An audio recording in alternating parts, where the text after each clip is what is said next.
Let's come to the fourth type of comedy, which is sentimental comedy. So let's just start with this. So sentimental comedy, sentimental, or what we call something related to feelings, okay? So at the start of the 18th century, there was a reaction against the overt sexual concerns of the Restoration stage, so resulting in the appearance of sentimental comedy. Okay, so what is a sentimental comedy? So it contains both comedy and sentimental tragedy. Okay, so it's not only about comedy because comedy arouses, well, let's say, laughter, okay, or something that arouses among the audience, which is laughing, okay, while sentimental comedy, it arouses pity, right, because there is something related to the emotions, okay. So it's a mixture between a tragedy and comedy. It appears in literary circles due to the reaction of the middle class against obscenity and intensity of Restoration comedy of manners. So this sentimental comedy appears as a reaction against the comedy of manners. Okay, so this form incorporates scenes with extremes emotions, right?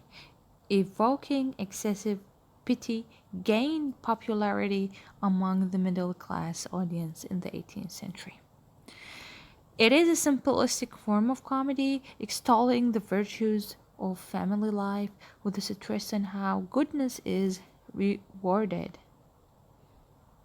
There is nothing particularly funny about such comedy, okay? So there is no funny story in this comedy because it's a sentimental, it's emotions, right? It is something similar to tragedy, okay? Except when it is mocked, as in parts of Shredden, The Rivals. This is very important. I wish you can read it. So, student, this is the sentimental, which means there is an emotions, there is a feeling, sentiment, right? And it's a mixture between a comedy and a tragedy, okay? And it's different from romantic comedy, in which there is romance, and it's different from satiric comedy, in which there is a satirizing, and it's also different from comedy of manners, in which the playwrights ridicule the manners and the morals of people. It's a sentimental comedy, and it appeared as, let's say, a reaction against the comedy of manners. Okay.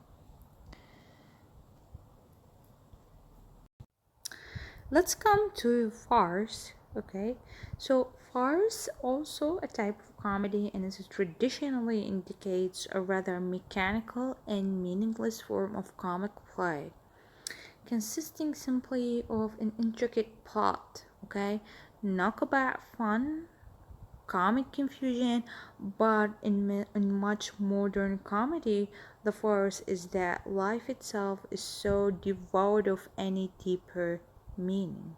Okay, people are seen as absurd puns in a meaningless universe. So this farce is it's very different from the comedies that we have already explained earlier. Okay, so student, let's come to the dramatic structure. Okay, so the dramatic structure of comedy. What I mean by that is that how the comedy begins and what is happening in the middle and what is happening by the end of comedy. So this is what we call it, the dramatic structure or the structure of comedy. So it is stated here that all plays have the same basic structure of exposition, which means introduction, complication, which means the middle of the play, okay, and then we have the resolution, which is the end of the play. So the exposition, or what we can call it, the introduction stage, prepares the ground by showing us some sort of change taking place into the character's life or the social order. Okay, so there is a change happening at the beginning of the play, especially in the character's life. Okay, then in the central stage of the play, the dramatist develops the complication that rises from this change.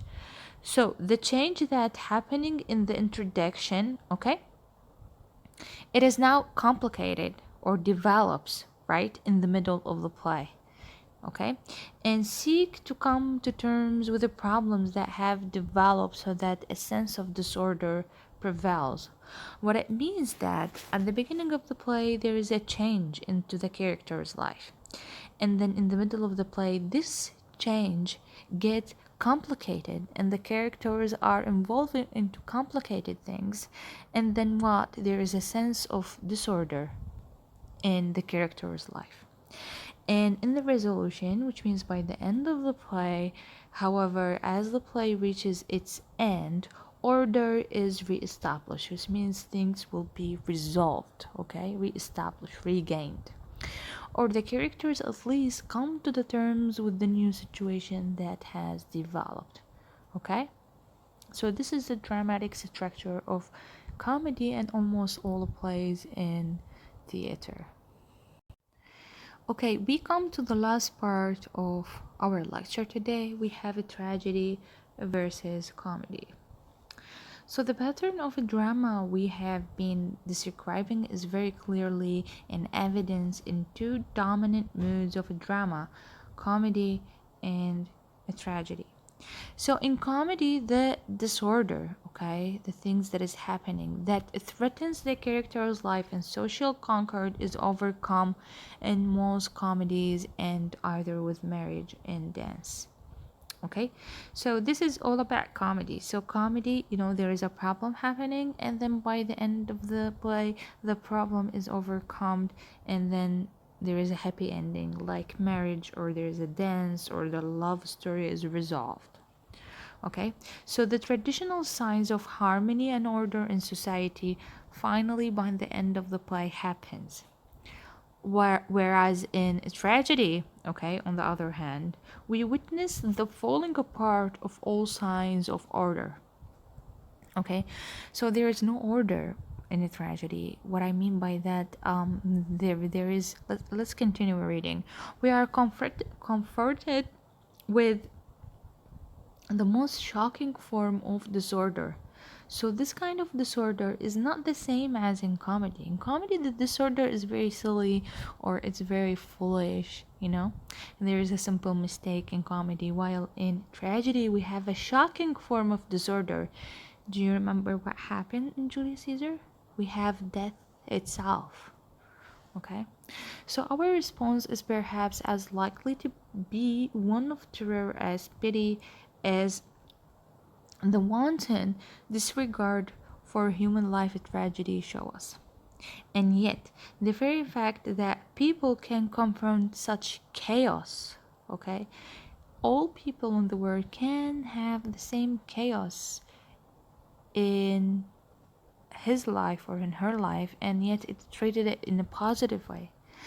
And it says that this is why tragedy, especially Shakespearean tragedy, is so impressive. It faces up to the worst, okay? The most extreme forms of disorder, okay? So this disorder that happens in every play in a tragedy is different from comedy, as I have already mentioned. In comedy, it is very foolish, it is very, let's say, simple. While in a tragedy, it is the extreme, shocking form of disorder, such as madness, okay, murder, as we witnessed in Shakespeare, in Julius Caesar, okay, estates collapsing, okay, Rome is collapsing as well in Julius Caesar, all family bonds torn apart, okay, and yet in itself it is never disorderly but always patterned. Okay, so this is a slight difference between comedy and a tragedy, just to put you or just to give you a clear picture about it. So this is all what we have for our lecture today. Hopefully next lecture I will start with the beginning of She Stoops to Conquer. I will give you a historical background of the play, and then I will give you a little bit introduction of the writer Oliver Goldsmith. Thank you for listening.